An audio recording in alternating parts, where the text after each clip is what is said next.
Bonsoir. Alors, quel était l'objectif de cette rencontre de cet après-midi? Un seul point à l'ordre du jour, c'est la remobilisation de la jeunesse, de l'ANC, et dans un grand ensemble, la jeunesse togolaise.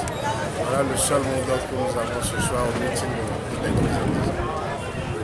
Et qu'est-ce qui a été dit à ceux qui étaient présents? On a passé en revue la situation politique actuelle, marquée par la journée de réflexion, les 2 jours d'activité par la C14. Vous n'êtes pas sans savoir que la C14 a eu une journée de réflexion, avec nous la dernière fois. On a expliqué le bien fondé de cette journée de réflexion. Et la particularité de la rencontre aujourd'hui, c'est qu'on a lancé un mot d'ordre depuis le 19 janvier qui consiste à envoyer des missions un peu partout dans les différents quartiers, coins du Togo.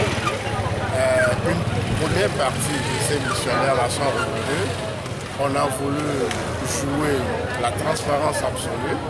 Ils sont venus restituer ce qu'ils sont allés faire sur le terrain. Donc ils sont allés à Afania, d'autres à Niran, d'autres à Kévé, dans la Vée, bref, les préfectures de la région maritime, y compris le Grand Lomé. Le Grand Lomé, c'est le Golfe et la région maritime. Donc voilà à peu près ce qui a été fait aujourd'hui. Et vous devez être là pour écouter les différents sons amenés un peu partout sur le terrain. Et je pense que c'est un satisfait. Pour un début, nous ne pouvons qu'encourager cette initiative. Et qu'est-ce qu'on peut retenir, l'essentiel de la tournée de vos membres? Ce qu'on peut retenir, ils sont allés redonner vie à nos structures à la base et donner également de l'espoir à cette jeunesse-là qui, après le scrutin de fin décembre, qui ne comprenait plus grand-chose, ils ont repris goût à la chose politique et je pense que c'est l'essentiel de ce que nous avons. En début d'année, vous avez lancé un défi 6 mois pour mobiliser la population. Est-ce que vous allez tenir Je suis très ravi que tu me rappelles qu'au début d'année, on a lancé un mouvement et on a donné une période de 6 mois pour la grande mobilisation. Nous sommes dans la poursuite de cet élan-là et le résultat est là. Vous l'avez vu, les jeunes sont allés sur le terrain, ils ont parlé avec les jeunes. Ils ont restitué ce qu'ils ont entendu. Je pense que ça nous donne encore matière à réfléchir pour réorienter de manière plus accrue la façon dont on voudrait que les choses se passent sur le terrain, conformément à l'appel que nous avons lancé le 19 janvier passé. 2020, le grand enjeu, quelle est la position de l'ANC? Je suis très ravi, c'est un grand enjeu, pas seulement pour l'ANC, pour tout le peuple togolais. Vous êtes jeune comme moi et vous savez très bien que nous vivons une situation difficile, marquée par un chômage très accru, c'est la précarité et je pense que nous devons faire feu de tout bois pour que 2020 soit une année pour le peuple togolais, pour que tous les Togolais puissent trouver à manger, à boire, à se soigner décemment et à s'épanouir.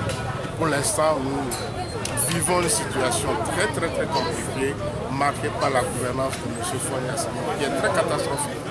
Même s'il peut présenter un bilan acceptable pour eux, mais le peuple est là, qui est le baromètre de mesures, si on peut ainsi dire. Mais nous vivons dans la masse et nous constatons jour le jour que ça ne va pas et que le chômage il est là, il est ambiant, les jeunes ne trouvent pas à faire.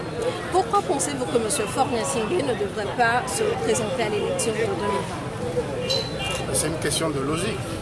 Parce que la constitution qui existait avant est une constitution qui limitait le mandat. M. Faure Gnassingbé, bénéficiant du charcutage de cette constitution-là par le système qu'il a vu naître, qu'il a forgé, je pense que ce système-là ne peut pas durer au-delà de tout ce qu'ils ont fait comme année. Ça fait plus de 50 ans qu'ils sont au pouvoir, il faudrait passer la main. Pourquoi au sein de l'UNIR, on ne me dira pas aujourd'hui qu'il n'y a pas des jeunes, ou bien il n'y a pas d'autres personnes qui peuvent briguer à la magistrature suprême? C'est une question. Mais pour nous, nous disons que la question de la personnalité de Faure Gnassingbé, ce n'est pas ce qui nous pose aussi un grave problème. C'est pas parce qu'il s'appelle Faure Gnassingbé qu'on veut qu'il parte. C'est le long règne qu'ils ont fait à la tête du pays qui nous pousse à dire que M. Faure Gnassingbé, ce système-là, ça doit changer, ça doit s'arrêter, pour que d'autres alternatives crédibles puissent apporter un changement dans le pays. Parce qu'il faut comparer deux choses. On ne peut pas à longueur d'année comparer une seule chose. Vous êtes d'accord avec moi qu'on ne peut comparer que deux choses? Ou bien? La question des réformes a été également évoquée durant ce meeting. L'ANC aujourd'hui n'est plus représentée à l'Assemblée nationale, alors comment allez-vous procéder pour obtenir les réformes? La politique de ci et de tout, ça dépend de la manière dont vous formulez vos revendications que vous obtenez des meilleurs résultats. Aujourd'hui, nous ne sommes plus à l'Assemblée nationale, mais nous sommes des acteurs politiques majeurs dans le pays. Il reste à savoir qu'est-ce que nous voulons. Et ce que nous voulons aujourd'hui, c'est l'alternance et le changement au sommet de l'État. Même si nous ne sommes pas représentés à l'Assemblée nationale, nous avons des voix très autorisées dans le pays qui nous permettront, dans les jours à venir, de peser dans la balance pour que les choses aillent mieux pour le bien du commun des mortels et de Togolais. Est-ce que vous allez également boycotter les élections locales? Boycotter, c'est un mot un peu fort. Est-ce que nous avions boycotté les élections passées? Bon, c'est une question de terminologie. Mais la question ne se pose pas au jour d'aujourd'hui, pas encore. Mais quand le moment arrivera, on avisera et on se prononce. Merci.